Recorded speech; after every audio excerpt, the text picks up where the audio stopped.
सीढ़ियों से गिरना सिर्फ एक हादसा नहीं था, माँ खुद अपनी बेटी के ख्वाब में आकर कह रही है कि मुझे गिराया गया था। एक मौत जो सबको एक्सीडेंट लगा था, आज वो कत्ल बन चुका है। और अगर ये सच है तो इसका मतलब है कि घर के अंदर कोई ऐसा बंदा है जो बज़ाहिर तो मासूम बन रहा है, लेकिन अंदर से वो खोटा इंसान है। ये लेकिन फिर से नसीबा ड्रामे के एपिसोड 35 है और इस एपिसोड में कहानी सिर्फ एक सवाल के गिर्द घूमती है, क्या ये मौत वाकई हादसा था या फिर किसी ने धक्का दिया था।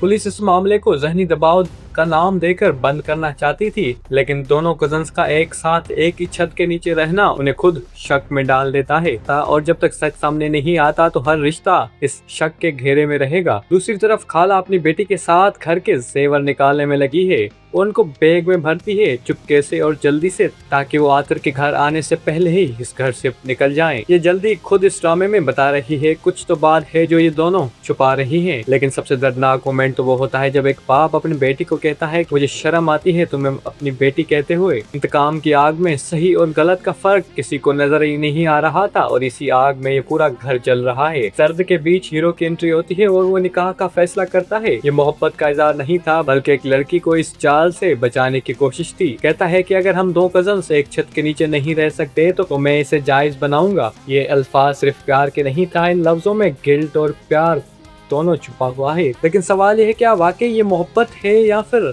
वो गुनाह का बोझ खुद अपने सर पे उठाना चाहता है। इंटरेस्टिंग पॉइंट तो तब आता है जब खाला अपना सामान लेकर निकलने की कोशिश करती है तो आतिर उसे दरवाजे पर ही रोक लेता है और सिर्फ एक जुमला कहता है, मुझसे मिले बिना जा रही हो। खाला एक बहाना बनाती है, वो भी एक कमजोर सा, कहती है कि इम्तिहान है, जल्दी जाना पड़ेगा। और सब यहाँ पर समझ जाते हैं कि ये सिर्फ एक बहाना है। नूरीन का केस अदालत में पहुंच चुका है और उसकी पेशी के लिए तंजीला और आतिर दोनों को कोर्ट में बुलाया जा रहा है। नाजरीन, नूरीन के केस में आतिर और तंजीला को क्यों बुलाया जा रहा है, क्या ये जरूरी है?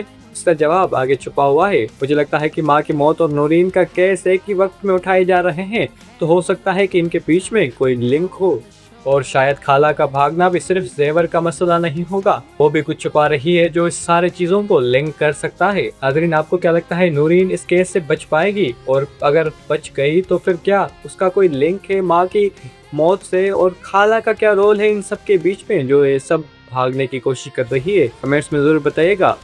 और अगर आप चाहते हैं कि पाकिस्तानी ड्रामास के रिव्यू सबसे पहले आप तक पहुंच पाए तो हमारे चैनल को सब्सक्राइब कीजिएगा और लेकिन फिर से नसीबा ड्रामे का अगला एपिसोड का रिव्यू सबसे पहले आप तक पहुंच पाए बेल आइकन जरूर दबाएं। मिलते हैं वीडियो में, तब तक के लिए अल्लाह हाफिज।